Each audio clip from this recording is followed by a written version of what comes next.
votre télévision ou que vous entrez dans les journaux pour lire l'actualité qui se passe dans le monde, vous n'aurez pas la paix. Parce qu'à n'importe quand, Dieu va frapper même le lieu où nous nous trouvons. Parce que chaque pays est en train de recevoir sa dose. Ça part dans tous les sens. Il y a un jugement que Dieu est en train d'exercer sur l'humanité en ces derniers temps, qui précédera sa fin. Tous les secrets sont révélés. Que ce soit les grands maîtres du monde, personne ne cache plus son appartenance. Les gens parlent à mondovision, les gens s'en foutent, chacun dit ce qu'il a dans le cœur et ça marche, ça part. Le programme, ça court, les lois sont votées, des réformes. Après, ça dit, il n'y a pas de pause qui est quelque part. Que ce soit aux États-Unis, que ce soit en Suisse, que ce soit en France, il y a un enchaînement terrible qui est en train de se passer. On veut mettre tout en place pour arriver au grand remplacement. Le grand remplacement, la théorie de la grande réinitialisation, qui consiste à créer des séismes, des catastrophes et des faillites bancaires, tout ce qui va dans le but d'instaurer un nouvel ordre mondial. Amen. Et de créer ce que je vais vous informer, l'identité numérique. L'identité numérique qui est une identité qui sera associée à chaque individu, qui est un code par lequel tu ne pourras ni agiter ni vendre sans passer par là. Alors, est-ce qu'on revient au chiffre 666? Ça, ce sont des actualités, ce n'est pas des faits, ce n'est pas des histoires, ce n'est pas des fables que je vous raconte. Je vous raconte la vitesse à laquelle le monde est en train d'évoluer. La technologie, tout ça est en marche. Tout ça est en train de partir tellement vite, bien aimé. Est-ce qu'avec 20 € tu peux aller au supermarché comme il y a 2 ans de cela et tu achètes à manger comme avant? Non, c'est impossible. Tu peux avoir un poulet entier que tu achètes à 6 €, c'est 17 €. Scandale. Tu es scandalisé. Jean-Marie, tu vois l'huile qui était 1,50 €, 3,50 €. Mais c'est une réalité, frère. Quand on dit les choses sont en train de s'empirer dans le monde, c'est une réalité. Tu dois réfléchir chaque jour, bien aimé. Et en dehors de toute cette politique de grande réinitialisation et grand remplacement, se cache le grand retour de Jésus. Jésus revient. Amen. Et qu'est-ce qu'il donne comme recommandation à chacun de ses enfants? Premièrement, c'est que soyez en paix. Amen. Amen. Paul dit aux Thessaloniciens, il dit que vous êtes dans la lumière. Vous n'avez pas besoin que ce jour vous surprenne. Le jour du Seigneur ne surprendra aucun enfant de Dieu. Le jour du Seigneur ne va pas surprendre. Le jour du Seigneur surprendra les païens, ceux qui ne connaissent pas Dieu. Parce qu'ils seront voués dans leur abomination, voués dans leur péché, voués dans tout ce qu'ils veulent. Et ils ne vont pas se rendre compte que le Jésus qu'ils critiquent, qu'ils condamnent, qu'ils envoient dans tout, est en chemin. Et toi, le chrétien, tu seras dans la joie. Ce jour ne sera pas un jour qui va te surprendre. Amen. Je suis prêt à chaque instant. Que le Seigneur revienne aujourd'hui, je suis prêt. Qu'il revienne demain, je suis prêt. Qu'il revienne dans un an, je serai toujours prêt. Je ne vis pas attaché aux choses de ce monde parce que ma maison n'est pas d'ici-bas, ta maison n'est pas d'ici-bas. C'est un royaume terrestre qui appartient au prince de ce monde, qui est venu dans ce monde pour détruire, pour dérober et pour emporter en enfer les âmes des hommes. Ces hommes qui ont régné la croix, ces hommes qui ont rejeté Christ, ces hommes qui ont crucifié Jésus, ces hommes qui se moquent de Christ, se moquent de Dieu, ils sont rassemblés chaque jour à combattre les chrétiens qui ne prêchent qu'un seul message, le message de l'amour, du changement, le message du vivre ensemble, le message de la douceur. C'est ça le message que Christ nous a apporté. Et parce que tu es en train de prêcher le message de l'amour, une loi sort pour te dire que tu n'as pas le droit de dire aux gens d'aimer. Tu as interdit que tu dises aux gens d'être chrétiens d'aimer. Parce que c'est ça le message du christianisme. Une autre proposition de loi qui vient dire, écoute maintenant, c'est lui qui convertit, un mineur sera passible de prison pour 2 ans.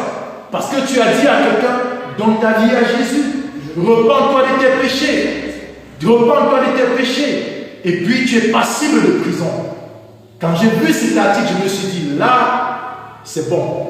Parce que si Jérusalem, Israël commence la persécution des chrétiens, ça va être un relais dans tout le monde entier. Tout le monde entier entrera dans ça. Chacun va dire, ah, eux-mêmes, ils ont des droits. La France ne va pas tarder le même jour d'adopter la loi. Même pas le 49.3, ils vont adopter. On n'a pas besoin de demander l'avis. Est-ce que vous êtes d'accord, peuple français? Est-ce qu'on veut faire le référendum? Mais de quoi vous parlez? On ne dit plus. La démocratie, ce sont des fables. Ce sont des choses qu'on utilise juste pour pouvoir adopter d'intelligence. Ça n'existe pas. Il existe des individus qui ont un plan bien tracé pour diriger le monde, sur le plan politique, sur le plan économique. Et ils ont des lois et des projets qui vont imposer à toute la société et à toute l'humanité. Et ils vont utiliser tous les moyens possibles pour assujettir les peuples à des lois et à leur politique. On n'a pas besoin de savoir ce que vous voulez ou pas. La réforme des retraites n'a pas eu besoin de passer, malgré des millions de personnes qui ne sont pas d'accord. Quel est le système juridique qui a été utilisé, le 49.3? Maintenant, allez rechercher ce qui veut dire 49.3.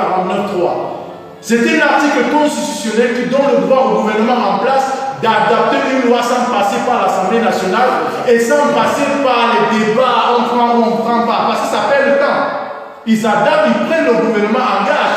Le Premier ministre, c'est parce que le Premier ministre qui prend le gouvernement en gage, dit ok, on adapte cette loi, on adapte. Maintenant, si vous faites les manifestations, tous les syndicats et que vous ne voulez pas cette loi, écoutez, il y a un autre procédé juridique que vous devez suivre. D'abord les sanctions, le même jour, 24 heures, pendant les 24 heures, vous adoptez sanctions les députés. Après, il faut que vous remplissez les conditions, il faut que vous soyez assez nombreux pour pouvoir faire quoi?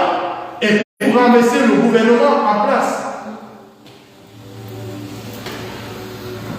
Cette réforme, c'est une petite réforme. Parce que des choses encore pires que je vois arrivent.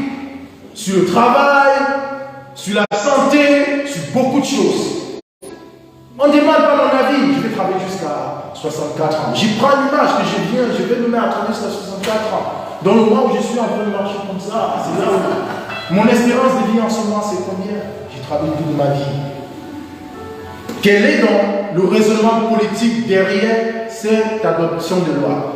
C'est que le chiffre qui contribue à, je veux dire, le nombre de personnes qui cotisent pour des retraites sont inférieurs au nombre de personnes qui prennent des retraites, dont la démographie est en train d'être très croissante, et ça fait en sorte qu'il y a plus de personnes qui prennent des pensions, et ceux qui cotisent, ils sont très peu nombreux. Donc, il faut trouver l'équilibre qui permettra à ce que quand même chacun. Donc, je veux dire, il y a toujours une explication qui vient expliquer aux gens de quoi il est question.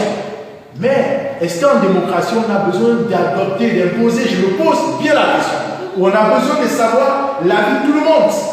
Et si on demandait l'avis de tout le monde, je vous assure, il y a beaucoup de choses qui ne seraient pas votées dans la plupart des gouvernements. C'est pareil le même système en Afrique. Vous avez beau aller dans les rues, on n'a rien à foutre avec ce que vous avez à dire. C'est l'armée qui va vous réprimander dans les rues. Et vraiment des violations et comme ça. Jésus revient très bientôt, bien sûr. Les choses de ce monde ne produisent que de la tristesse. Les choses de ce monde ne produisent que de l'amertume. Et particulièrement quand tu commences à découvrir ce qui se cache derrière la plupart des programmes, que ce soit politique, que ce soit économique. C'est terrible. C'est terrible. Il y a 2 ans de cela, quand on se retrouvait enfermés chacun ce soir, on se disait, tiens, voilà le Covid, c'est monté, c'est descendu, on impose une histoire de vaccin, les gens sont pas. Mais aujourd'hui, les États-Unis, ils interdisent aux vaccinés de donner le sang parce que c'est un sang corrompu. Après, il y a des plaintes qui sont déposées contre des groupes, des laboratoires pharmaceutiques pour dénoncer tout ce qu'ils ont fait, crimes contre l'humanité. D'autres parlent de l'Holocauste, d'autres parlent. Après, ça ne suffit pas, tu vas, que ce soit en Suisse, que ce soit, il y a des débats, des gens sont en train de se soulever parce qu'ils vivent des conséquences sanitaires. À quoi rime tout ça? Ça rime à un programme que moi j'ai vu entre lui, qui est celui du grand remplacement, changer tout le système et mettre un nouveau système en place. Et je vous dis que ça rime à quelque chose. Ce sont des éléments qui précèdent le retour du Seigneur Jésus-Christ. Quand l'humanité sombrera dans le chaos, que l'humanité sera dans l'obscurité totale, alors Jésus-Christ reviendra et il prendra avec lui les élus et il régnera pendant des milliers et des milliers d'éternité en éternité. Est-ce que tu es consolé ce soir? Pourquoi j'ai parlé de tout ça? C'est pour vous dire que malgré ce qui se passe pour un enfant de Dieu, tu as reçu la paix, tu as reçu le sceau de Dieu, tu étais un élu de Dieu et que tu ne dois pas craindre tout ce qui se produit dans ce monde. Tu dois être en paix et complètement dans une paix absolue. Parce que Christ, quand il viendra, ce ne sera pas une surprise pour toi, ce n'est pas une surprise pour moi. Parce que tu vis dans la lumière, tu vis dans